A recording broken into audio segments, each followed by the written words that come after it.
Dans cette vidéo, on va voir comment on peut manipuler des dates avec Python. C'est un sujet qui ne semble pas forcément passionnant et qui en tout cas est très peu maîtrisé même par des développeurs qui sont à un niveau déjà avancé. Pourtant, c'est un sujet qui est absolument essentiel. On a très souvent besoin de manipuler des dates en programmation et vous allez voir qu'il y a pas mal de choses à savoir pour éviter de tomber dans des pièges assez courants, notamment avec les fuseaux horaires. Donc on va voir tout ça ensemble pendant cette formation. Bien sûr, si tu souhaites voir plus de contenu gratuit de ce genre sur YouTube, n'oublie pas de mettre un pouce bleu et de t'abonner à la chaîne. N'oublie pas également d'activer la cloche, c'est bien important puisque ça va te permettre de recevoir des notifications à chaque fois qu'il y a des nouvelles vidéos qui sortent. Donc comme ça, tu ne perds pas ton temps à flâner sur YouTube. Dès qu'une vidéo sort, tu reçois une notification et tu peux la regarder directement.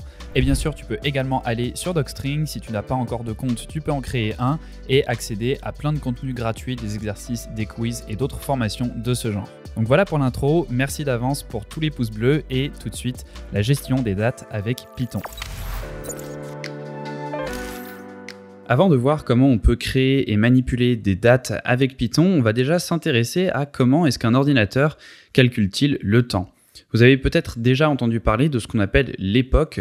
C'est en fait une date arbitraire qui va dépendre des systèmes d'exploitation, des langages que vous utilisez. Il y en a un qui est très connu, c'est l'époque Unix qui se trouve le 1er janvier 1970 à minuit. Donc c'est en fait juste une date dans le temps à partir de laquelle on va se mettre à compter.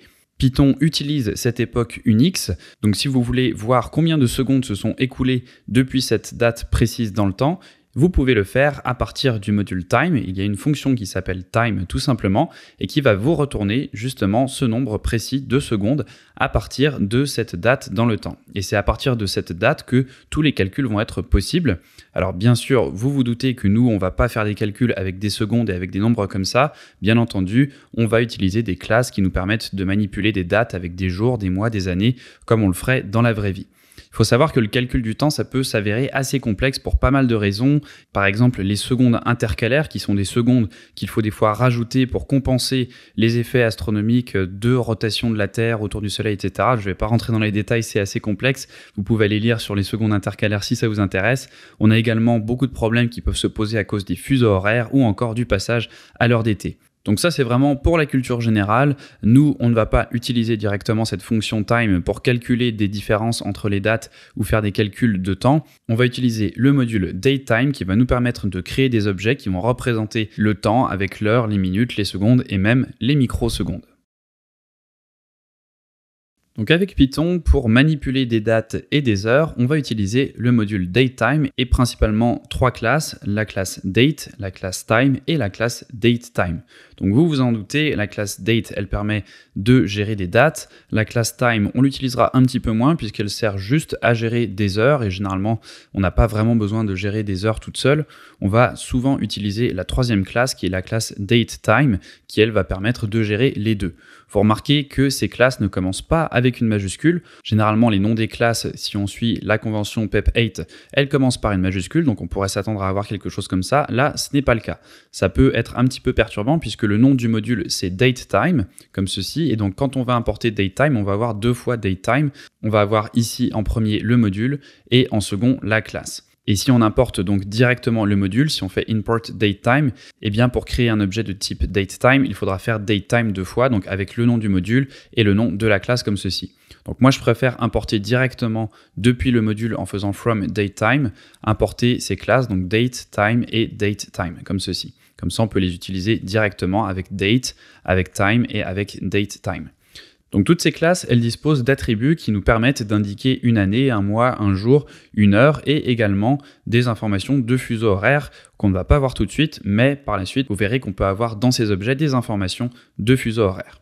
Donc si je veux créer une date, par exemple, il me suffit de faire une instance à partir de la classe date et de spécifier des attributs comme l'année, le mois et le jour. Vous remarquez également que tous ces attributs ici sont au singulier, donc on n'a pas de s à year, month et day. Je valide avec entrée pour créer cet objet et là vous voyez qu'on a bien un objet de type datetime.date. On peut faire la même chose avec la classe time en disant par exemple hour égale à 10, minute égale à 19 et seconde égale à 10 par exemple. Donc là, on a un objet de type time qui représente uniquement les heures. Et si on veut combiner les deux, eh bien, on a l'objet datetime. Et là, c'est encore une fois la même chose avec les années, les mois, les jours. On peut ensuite avoir les heures, les minutes et les secondes. Et on peut même avoir les microsecondes. Mais ça, c'est un peu plus rare qu'on l'utilise. Donc moi, je vais juste me limiter aux heures, minutes et secondes comme ceci. Donc ces trois classes, elles nous permettent de représenter des périodes dans le temps en utilisant des nombres entiers pour les années, les mois, les jours, etc. Il y a aussi deux méthodes qui peuvent être assez utiles sur ces classes, qui sont les méthodes now et today, qui permettent de récupérer, dans le cas de now, la date et l'heure précise à laquelle j'enregistre cette vidéo, donc datetime.now. Vous voyez que ça me retourne ici un objet datetime avec l'année 2021, 10, 24. Donc là, on est le 24 octobre et j'enregistre en ce moment à 18h03, 26 secondes et 87 238 microsecondes. Et si je refais donc un datetime.now, vous voyez que là, on va être à 18h03 et 41 secondes. Donc ça va continuer de s'incrémenter comme ça et de représenter l'heure à laquelle je crée cet objet. On peut avoir également datetime.today qui va nous donner la date d'aujourd'hui. Donc là, vous voyez que sur un objet datetime, eh bien, on se retrouve également avec l'heure, les minutes et les microsecondes. Si par contre, je fais ça sur l'objet date, là, bien entendu, on aura uniquement l'année, le mois et le jour puisqu'on n'a pas d'information d'heure sur cet objet. Donc bien faire attention puisque ça veut dire qu'on ne peut pas utiliser cette méthode now sur un objet date puisqu'on ne peut pas avoir ces informations d'heure sur un objet date. Par contre, on peut bien utiliser today sur un objet datetime puisque là, on va récupérer la date d'aujourd'hui et également les heures. Mais bon, vous pouvez utiliser l'un ou l'autre, ça n'a pas vraiment d'importance. Moi, le plus souvent, j'utilise datetime.now et date.today. Donc, c'est à vous de voir ce que vous préférez. Vous pouvez utiliser soit now et today, soit vous pouvez vous dire que vous utilisez tout le temps today. Comme ça, c'est un petit peu plus simple. Moi, j'aime bien utiliser now parce que je trouve que c'est plus explicite dans un script. Si vous avez datetime.today, quelqu'un qui lit votre script, il va penser que vous voulez uniquement récupérer la date d'aujourd'hui. Alors qu'avec now, on a vraiment cette notion que c'est maintenant, que c'est pas seulement la date, mais également l'heure à laquelle on récupère cette information. Donc moi, j'aime bien séparer les deux, même si on peut utiliser today également sur datetime. Je préfère utiliser now sur datetime et today sur date. Donc une fois qu'on a récupéré ces objets, par exemple si je récupère dans une variable now le temps et l'heure d'aujourd'hui, je peux accéder à ces différents attributs en les mettant tout simplement après mon objet. Donc si je veux récupérer l'heure à laquelle j'ai créé cet objet, je fais now.hour. Si je fais now.minute, vous allez voir qu'on récupère la minute. Et si je fais seconde, on récupère bien le nombre de secondes. Et là, ça va être figé dans le temps. Puisque si je refais un datetime.now, on va recréer cet objet. Donc là, on voit qu'on est maintenant à 18h, 6 minutes et 1 seconde. Et si je refais now.seconde, par contre là on est encore à 38 puisque cet objet il ne va pas bouger, il ne va pas s'incrémenter. À noter également que vous ne pouvez pas directement modifier un élément en faisant une assignation. Donc si je veux modifier par exemple l'heure pour la mettre à 19h, si je fais now.hour égale à 19, je vais avoir une erreur. On ne peut pas modifier directement l'heure comme ceci. Ce qu'on peut faire, c'est utiliser la méthode replace. Donc par exemple, si je récupère la date d'aujourd'hui, je pourrais dire date.today comme ceci, la récupérer donc dans cette variable today. Et si je veux augmenter d'un jour, donc rajouter un jour à cette date, je peux faire donc une variable que je vais appeler par exemple tomorrow et faire today.replace. Et on va dire que le jour est égal à today.day plus 1. Donc là, on fait juste ajouter une journée grâce à la méthode replace en passant ici le paramètre day. Donc on dit today.day plus 1. Donc on va incrémenter de 1 tout simplement la journée. Donc là, si j'affiche today et tomorrow, on voit bien qu'on a le 24 octobre pour today et le 25 octobre pour tomorrow. Donc ça fonctionne. Par contre, je vous déconseille d'utiliser cette méthode car elle ne va pas prendre en compte les problèmes de fuseau horaire, de passage à l'heure d'été et toutes ces choses qui peuvent poser pas mal de problèmes avec les dates. Donc il y a d'autres façons de faire. Replace, ça peut être pas mal pour modifier des petits éléments, je dirais. Par exemple, si vous voulez modifier juste les minutes, si vous voulez avancer de 5 ou 10 minutes, que vous êtes à l'intérieur d'une journée, eh bien là, vous pouvez utiliser Replace et ça ne posera pas beaucoup de problèmes. Par contre, si vous voulez changer une année, des mois ou des jours, là, comme je vous dis, en fonction des heures d'été, des fuseaux horaires, etc., ça peut causer pas mal de problèmes. Donc sachez qu'elle existe, mais on va voir qu'il y a d'autres façons de modifier une date, notamment avec ce qu'on appelle les deltas. Donc voilà pour ces trois classes, datetime, date et time. Comme je vous dis, time, personnellement, j'utilise assez rarement. C'est souvent datetime qu'on va utiliser puisque c'est celle qui englobe le plus d'informations. Si vraiment vous savez que vous n'avez à travailler que avec des dates ou avec du temps, vous pouvez utiliser les deux autres classes, mais vous allez voir que très souvent, on va utiliser datetime. Quand on crée des dates, il arrive souvent qu'on souhaite créer des objets non pas à partir de nombres entiers pour spécifier les années, les mois, les jours, etc., mais directement à partir d'une chaîne de caractères. Le problème qu'on a, c'est que la représentation des dates sous forme de chaîne de caractères, elle peut prendre beaucoup de formes différentes selon les pays et les endroits dans lesquels on se trouve. Par exemple, aux États-Unis, vous le savez peut-être, on a un format qui est plutôt sous la forme mois, jour et année comme ceci. Donc par exemple, aujourd'hui, on serait le 10-24-2021 comme ceci. Et si vous êtes en Europe, ça va plutôt être l'inverse. On va partir déjà du jour, donc on va avoir le 24-10-2021. Donc déjà là, c'est assez problématique puisqu'on peut inverser le mois et le jour en fonction des endroits dans lesquels on se trouve. Alors pour pallier à ça, il y a une norme qui a été créée qui s'appelle la norme ISO 8601, comme ceci. Et donc c'est une norme qui dit en fait qu'on va de l'élément le plus grand au plus petit. Donc dans le cas d'une date, on aurait YYY qui représente l'année. Donc l'année en premier, ensuite le mois et ensuite le jour. Donc là, on serait en 2021, 10-24 pour le 24 octobre 2021. Donc ça permet d'avoir quelque chose qui est uniforme, peu importe où on se trouve. Et vous allez voir qu'avec les dates, on a beaucoup de normes comme ça.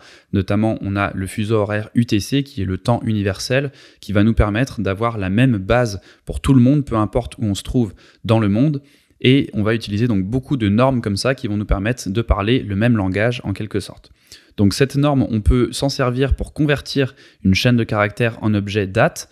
Donc pour vous montrer, je vais importer la classe date du module datetime. Et sur cet objet, on a une méthode qui s'appelle fromIsoFormat. Et donc cette méthode, on va pouvoir lui passer une chaîne de caractères avec une date qui suit cette norme ISO 8601. Donc si je reprends le 24 octobre, on va mettre 2021 10-24. Et si j'appuie sur Entrée, vous voyez qu'on se retrouve bien avec un objet datetime.date avec l'année 2021, le mois 10 et le jour 24. Donc ça, c'est pratique dans le cas où on a une date qui est sous ce format précisément, qu'on peut donc convertir en objet date, mais parfois on va avoir des formats qui vont être différents.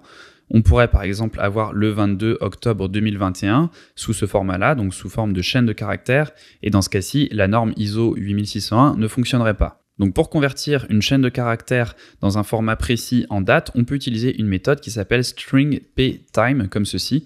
Donc le P, ça signifie parseur, parseur qui signifie tout simplement analyseur en français.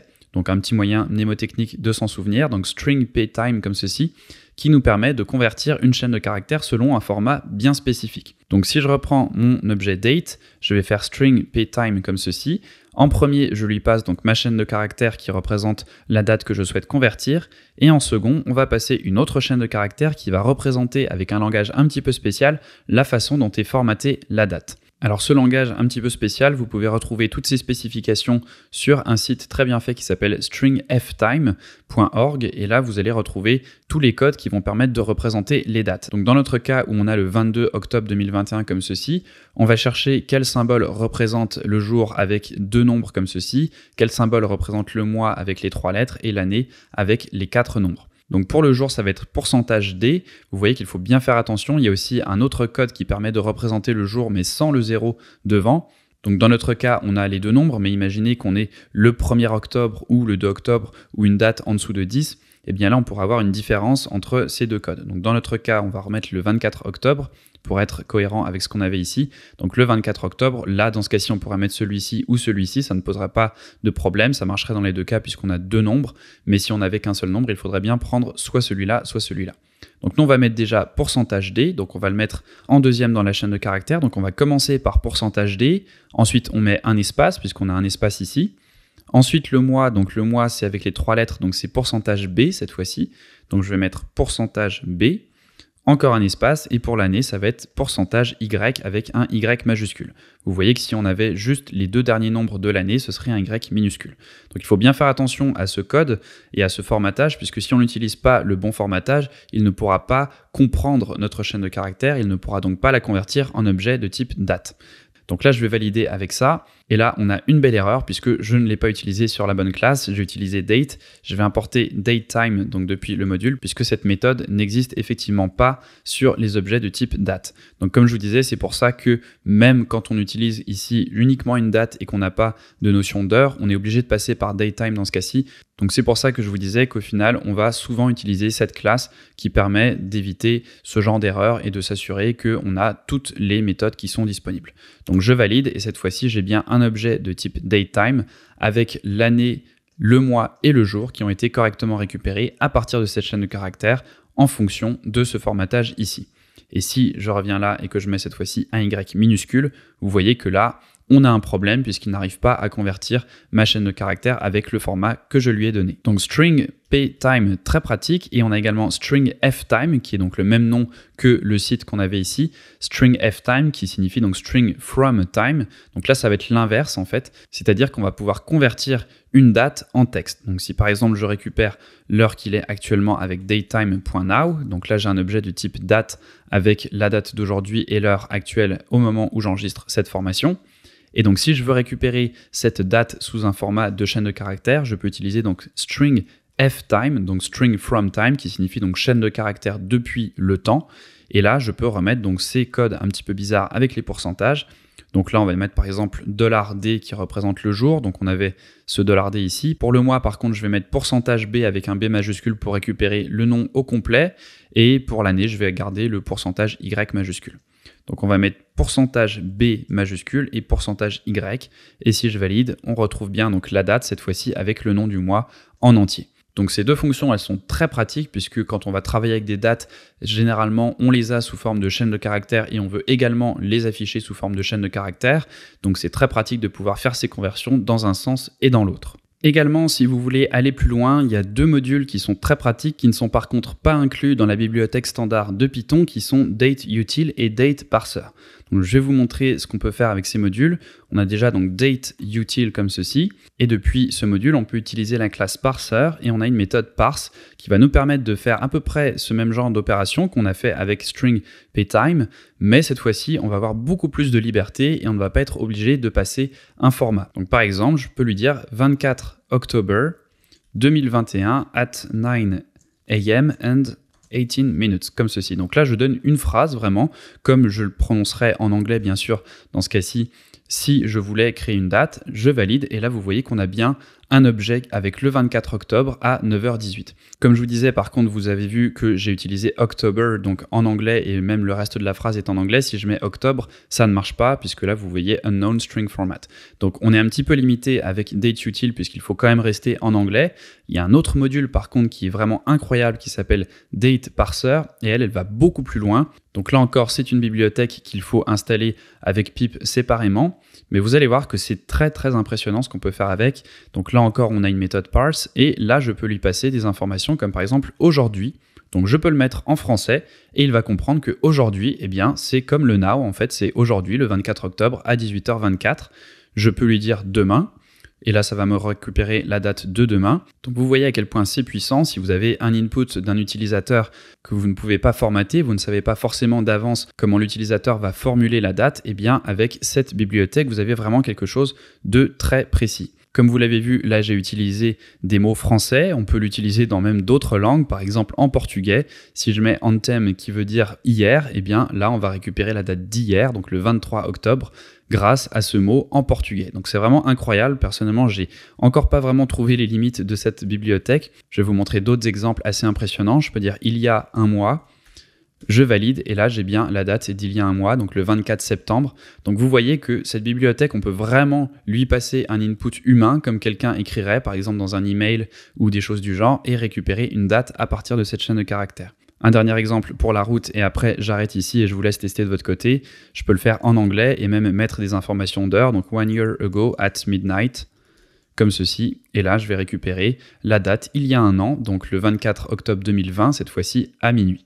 Donc très très pratique cette bibliothèque. On a vu trois façons de faire donc avec string ptime et string ftime qui là sont inclus dans la bibliothèque standard de Python mais qui sont un petit peu plus limités. Et ensuite dateUtil et dateParser qui sont deux autres bibliothèques beaucoup plus puissantes pour convertir des chaînes de caractères en objets datetime.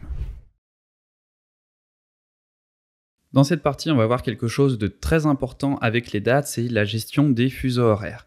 Donc la gestion des fuseaux horaires, elle est possible de différentes façons et notamment depuis la version 3.9 de Python qui a vu l'ajout d'un nouveau module qui s'appelle Zone Info comme ceci. Donc avant, on devait passer par des librairies externes. Maintenant, on a ça qui est inclus dans Python 3.9.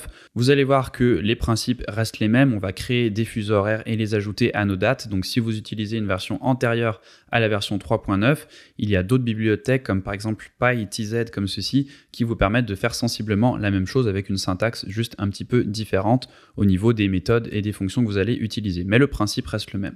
Les différents modules qu'on va voir dans cette partie, ils utilisent une base de données qu'on appelle la TZ Database. Vous la retrouverez également sous le nom IANA. C'est une base de données universelle qui permet de représenter les différents fuseaux horaires dans le monde. Vous voyez qu'il y en a beaucoup.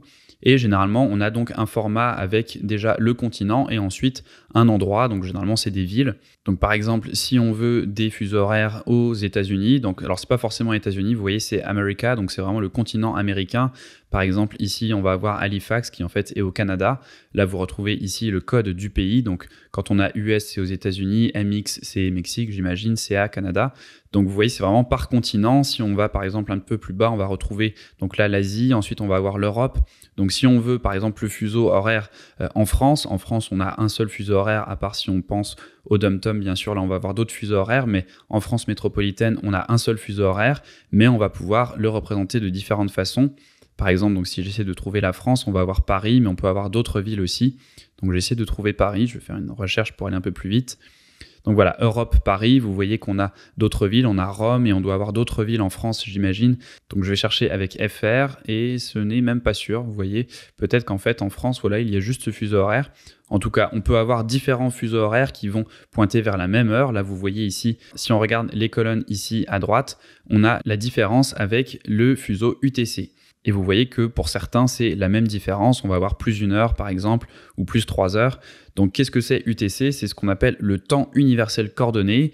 Vous en avez déjà probablement entendu parler. On fait par ailleurs souvent la confusion entre UTC et un fuseau horaire. Alors attention, si on veut être précis, UTC, c'est pas un fuseau horaire. C'est juste une échelle de temps qui a été acceptée par la grande majorité des pays comme l'échelle de temps universelle. Donc UTC, ce n'est pas un fuseau horaire en soi, c'est juste une échelle de temps sur laquelle on s'est accordé et ensuite tous les fuseaux horaires vont se référer à UTC avec un offset. Donc vous voyez ici UTC offset et on va également avoir ici UTC DST offset. Alors DST, qu'est-ce que c'est? C'est Daylight Saving Time. Donc en fait, c'est l'heure d'été tout simplement. Et donc ça peut varier en fonction de l'heure d'été ou l'heure d'hiver. On peut avoir un offset qui est plus ou moins important puisque dans beaucoup de pays, quand on passe à l'heure d'été, on va perdre ou gagner 1 heure en fonction des pays. Donc c'est pour ça que les fuseaux horaires, ça peut poser beaucoup de problèmes. Donc je vais revenir dans mon éditeur Python et on va voir un petit peu tout ça en détail. Alors déjà, ce qu'il faut savoir, c'est qu'on peut avoir deux types d'objets datetime. On a les objets qui sont dits naive et les objets qui sont dits aware. Donc naive, en fait, c'est une date qui n'a aucune information de fuseau horaire. À l'inverse, une date qui est aware, c'est une date qui est définie selon un fuseau horaire précis. Donc par exemple, si on crée un objet datetime, donc je vais réimporter depuis le module datetime ma classe datetime. Si on fait donc un objet datetime.now, vous pouvez afficher les informations de fuseau horaire avec l'attribut tzinfo. Donc tz, c'est un raccourci pour time zone qui signifie fuseau horaire en anglais. Et donc là, si j'affiche cette information, vous voyez que ça ne me retourne rien. Je peux faire un print pour que je vois explicitement none. Donc comme je n'ai rien qui est retourné, j'ai none qui est retourné, ça veut dire qu'on n'a pas d'information de fuseau horaire. Donc là, on a une date qui est tout simplement ce qu'on appelle naïve, qui n'a pas ces informations.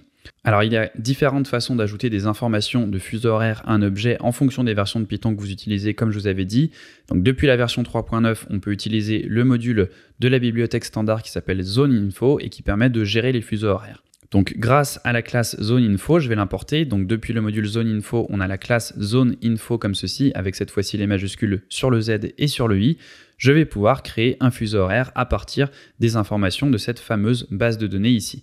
Donc qu'est-ce que je vais lui donner? Je vais lui donner en chaîne de caractères le nom du fuseau horaire que je souhaite créer. Donc par exemple, je peux récupérer le fuseau horaire de Vancouver. Donc je vais faire une variable que je vais appeler now in Vancouver qui va être égale à datetime.now. Et là, on va passer en argument au paramètre tz un objet ZoneInfo avec donc le nom de cette base de données, donc America/Vancouver. Donc je vais juste réduire un petit peu pour qu'on voit tout sur la même ligne. Donc je valide. Là, on va avoir donc Now in Vancouver. Et vous voyez que là, on a 15h38 le 24 octobre. Au moment où j'enregistre cette vidéo, moi je suis à Montréal, donc je vais faire une autre date qui va être Now in Montreal, qui va être égale à datetime.now. Et là, on va lui donner le zone info de cette fois-ci America et Montreal. Et là, si j'affiche Now in Montreal, vous allez voir qu'on retrouve bien les 3 heures de décalage entre Montréal et Vancouver. Donc là, il est bien 18h38 là où je suis à Montréal et il est 15h38 à Vancouver. Donc là, on se retrouve avec deux objets qui sont dits aware et ça a vraiment une importance puisque on ne peut pas faire de comparaison ou d'opération comme des soustractions entre deux objets de datetime qui ne sont pas tous les deux aware. Donc par exemple, si je refais une variable Now in Montreal mais que je ne lui donne pas spécifiquement de fuseau horaire, donc là, comme je me trouve à Montréal en ce moment, alors il ne faut pas l'appeler, je veux juste l'afficher. Comme je me trouve à Montréal en ce moment, eh bien, il va se baser sur l'heure de mon ordi et il va bien mettre la bonne heure, donc 18h39, à l'heure où j'enregistre cette formation. Par contre, là, je n'ai pas spécifié, moi, de fuseau horaire. Donc si je fais now in montreal.tz info, là, on n'a rien. On n'a pas d'information de fuseau horaire, on a donc une date qui est naïve. Et si j'essaie de faire des comparaisons, de faire par exemple now in Vancouver plus grand que Now in Montreal. Donc on peut comparer des objets datetime seulement s'ils sont les deux aware. Là, il y en a un qui est aware, le Vancouver, et Montreal ne l'est pas. Donc si j'essaye de valider, vous voyez qu'on a cette erreur qui est assez explicite, qui me dit qu'il ne peut pas comparer un objet naïf avec un objet aware. Donc il faut bien faire attention à ça. Si vous voulez par la suite rajouter ou modifier un fuseau horaire à un objet datetime, vous pouvez le faire. Par exemple, si je veux récupérer le temps qu'il est à Paris à partir de ma variable Now in Vancouver, je peux utiliser la méthode asTimeZone et lui passer là encore un objet ZoneInfo. Donc cette fois-ci, je vais lui passer le timezone de Paris. Et donc là, ce qu'on va faire, c'est tout simplement changer le fuseau horaire de ma date. Donc si j'affiche Now in Paris, là, on va retrouver minuit 38 et donc c'est logique puisque il est 6 heures à Montréal, donc on rajoute 6 heures pour Paris, ça fait minuit 38 et à Vancouver, il était 15 heures. Donc on a converti notre date de Vancouver où on était le 24 octobre.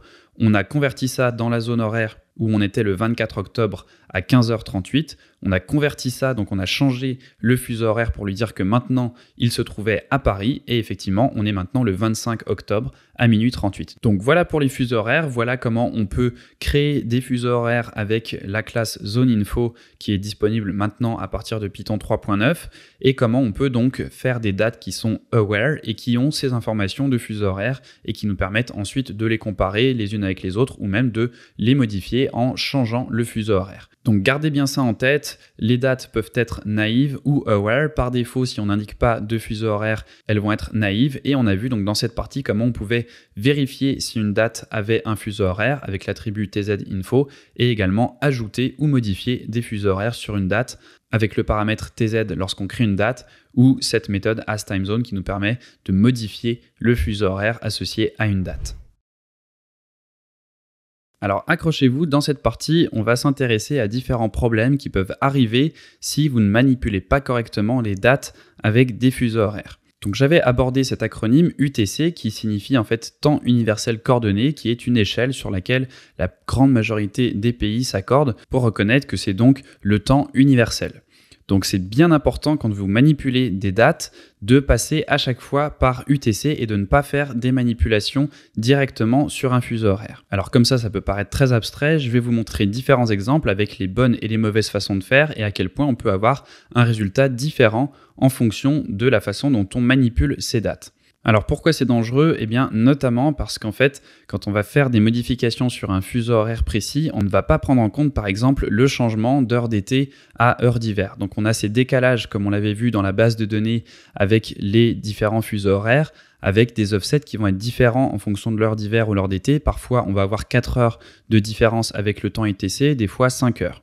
Par exemple, à Montréal, on va avoir 2 fuseaux horaires en fonction de la période de l'année. On a EDT et EST, donc qui signifie Eastern Daylight Time et Eastern Standard Time. Si on va voir ailleurs aux États-Unis, vous allez retrouver d'autres acronymes que vous avez peut-être déjà vus, qui sont PDT et PST, donc qui signifie Pacific Daylight Time et Pacific Standard Time. Donc on a souvent à la fin DT et ST avec différentes choses ici. donc Daylight et Standard. Donc ça, en fait, c'est les différents fuseaux horaires en fonction de l'année. Et si on regarde par exemple en 2020, le passage de l'heure d'hiver à l'heure d'été, il a eu lieu dans la nuit du 7 au 8 mars. Donc on va faire un petit exemple ici avec DateTime. On va importer les fuseaux horaires donc avec Zone Info et on va créer une variable Montréal Time Zone qui représente le fuseau horaire à Montréal. Donc je fais un objet Zone Info America/Montréal. On va ensuite créer une date que je vais appeler March 7 qui va être égale au 3 mars 2020 à 13h par exemple, et on passe le fuseau horaire de Montréal.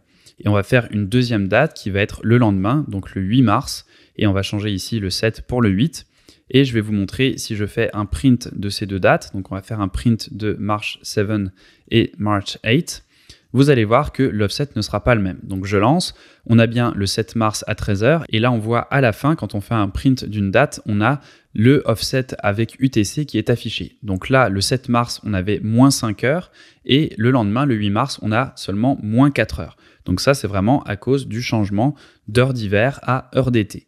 On peut également afficher le nom du fuseau horaire en affichant TZName. Donc on a une méthode qui s'appelle TZName qui nous permet d'afficher le nom du fuseau horaire d'une date. Et là, on va voir très clairement, on va retrouver ce EST et EDT. Donc EST qui est le temps standard, qui est en fait l'heure d'hiver, et EDT, Daylight, qui est l'heure d'été. Donc la différence d'une heure qu'on a par rapport à UTC, elle est normale car on a avancé d'une heure dans la nuit du 7 au 8 mars 2020 à Montréal. Donc l'écart relatif par rapport à UTC, il n'est plus le même. L'heure universelle, elle, par contre, elle n'a pas bougé. Mais l'heure à Montréal, oui. Et ces changements, ils n'arrivent pas forcément toujours partout dans le monde. C'est pour cette raison que, notamment, tous les ans, pendant environ 3 semaines, il y a plus que 5 heures de décalage entre Paris et Montréal, au lieu de 6, parce que le passage de l'heure d'hiver à l'heure d'été en France, il ne se fait pas exactement au même moment au Canada et en France. Donc des fois, on a 6 heures de décalage. Des fois, pendant 2-3 semaines, on a plus que 5 heures. Donc cette différence, elle peut causer pas mal de problèmes lorsque vous réalisez des opérations sur une date. Donc je vais vous montrer déjà la mauvaise façon de faire.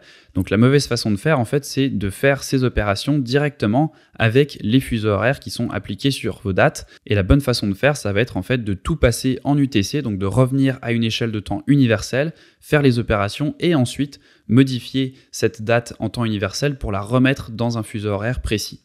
Donc je vais vous montrer la mauvaise façon de faire. Je vais importer une autre classe qu'on verra plus tard qui s'appelle TimeDelta qui va me permettre d'ajouter une journée à une date. Donc là, je reprends ma date du 7 mars avec le fuseau horaire de Montréal et je vais ajouter un jour avec un TimeDelta. Donc on va faire March 7 plus TimeDelta de un jour. Donc on ajoute un jour à cette date et je vais faire un print du 8 mars. Donc ça, c'est la mauvaise façon de faire, je vous le rappelle. Et qu'est-ce qu'on a ici? Eh bien, on a le 8 mars et il est 13h. On a l'offset de moins 4. Et donc, vous voyez que là, le changement à l'heure d'été n'a pas été pris en compte. On est passé du 7 au 8 mars. Et rappelez-vous, dans la nuit du 7 au 8 mars, on a changé d'heure, on a avancé d'une heure. Donc, on avait un décalage qui était de moins 5 et on passe à un décalage de moins 4. Et là, ce décalage n'est pas répercuté dans l'heure. On devrait passer de 13h à 14h, puisque dans la nuit du 7 au 8, on est passé de 2h du matin à 3h du matin. On a perdu donc une heure. Et donc là, vous voyez que ce changement n'a pas été répercuté. Donc maintenant, on va voir comment faire de la bonne façon pour prendre en compte ce décalage.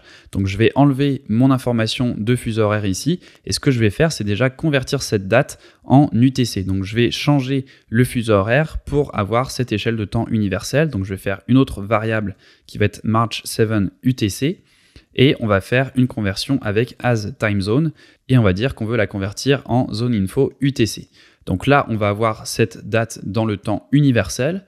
On va pouvoir ensuite ajouter un jour avec une date qui est cette fois-ci sur l'échelle universelle et ensuite la convertir pour la mettre dans le fuseau horaire de Montréal. Donc là, je vais faire un March 8.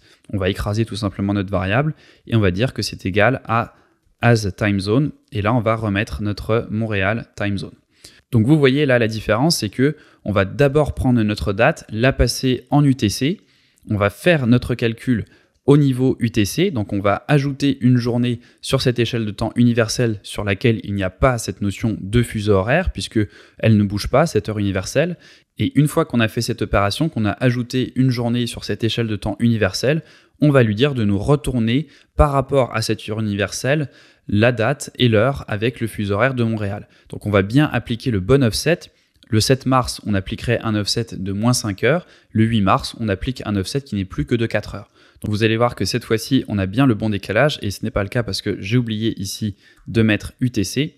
Donc j'avais converti en fait ma date qui était naïve, donc qui n'avait pas ces informations de fuseau horaire. Donc vous voyez que ça ne marchait pas, mais si je prends bien ma date au format UTC, donc March 7 UTC ici, sur laquelle j'ajoute le time delta, donc je relance le script et cette fois-ci, vous voyez qu'on a bien 14 heures. Donc le fait de convertir après coup dans le fuseau horaire avec une date qui est UTC, ça va en fait appliquer le bon offset, donc le bon offset de 4 heures et non plus de 5 heures par rapport à la date qu'on lui a donnée.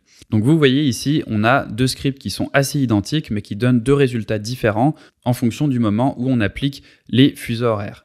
Avant de terminer cette vidéo, je vais vous montrer un autre exemple qui je trouve est également assez parlant. C'est en fait un exemple dans lequel je souhaite savoir combien de temps s'est écoulé entre deux dates. Donc là, pour l'exemple, j'ai repris également deux dates qui se trouvent entre ce passage d'heure d'hiver à l'heure d'été. Et donc, je veux calculer combien de temps s'est écoulé entre le 7 mars à 13 h et le 10 mars à 13 h à Montréal. Donc, vous allez voir que dans le premier exemple ici, j'applique déjà le fuseau horaire de Montréal et je fais mon calcul. Donc, je fais tout simplement une soustraction entre le 10 et le 7 pour savoir combien de temps s'est écoulé entre ces deux dates. Et après, je fais la même chose, mais cette fois-ci en passant par UTC. Donc je fais as time zone ici pour convertir ces dates avec le fuseau horaire de Montréal, pour les remettre les deux sur l'échelle de temps universelle. Et là, je fais la même soustraction, mais cette fois-ci avec les dates sur l'échelle de temps universelle. Et donc vous allez voir que là encore, on n'a pas le même résultat. Dans le premier cas de figure, quand on est sur le même fuseau horaire et qu'on fait la soustraction, on n'a pas l'offset qui est appliqué par rapport à UTC et donc on se retrouve avec un calcul qui ne prend pas en compte ce changement d'heure. On se retrouve avec précisément 3 jours entre les deux. Et dans le deuxième cas de figure, quand on passe par l'échelle de temps universelle, on a bien 2 jours et 23 heures, ce qui est la bonne information puisque comme on a perdu une heure entre le 7 et le 8 mars, eh bien, on a logiquement 2 jours et 23 heures et non pas 3 jours entre ces deux dates. Donc, encore un autre exemple qui vous montre que quand vous êtes directement sur le fuseau horaire et que vous faites des opérations, on n'a pas la bonne information, alors que quand on repasse en UTC avec cette échelle de temps universelle, là, on va avoir la bonne mesure qui va être effectuée. Donc n'hésitez pas à revoir cette vidéo, à tête reposée, à faire les exemples de votre côté également. Ce qu'il faut vraiment retenir ici, c'est que à chaque fois que vous voulez faire des comparaisons ou des opérations entre deux dates, il faut toujours s'assurer de revenir sur cette échelle de temps universelle pour pouvoir faire des comparaisons avec la même échelle de temps et ensuite appliquer ces fuseaux horaires et ne pas faire l'inverse, donc ne pas avoir déjà des dates sur des fuseaux horaires. C'est pareil si on avait différents fuseaux horaires. Imaginons qu'on ait une date avec un fuseau horaire en Europe et une autre date avec un fuseau horaire à Montréal. C'est la même chose. Si vous comparez ces dates, il faut les remettre les deux au temps universel, faire vos opérations et ensuite ramener tout ça dans un fuseau horaire précis. Pour réaliser des opérations sur des objets de type date, on peut utiliser ce qu'on appelle un delta et notamment avec la classe timeDelta qui va nous permettre de modifier une date pour par exemple lui ajouter un certain nombre de jours. Donc timeDelta, elle se trouve dans le module datetime également, donc je peux l'importer comme ceci.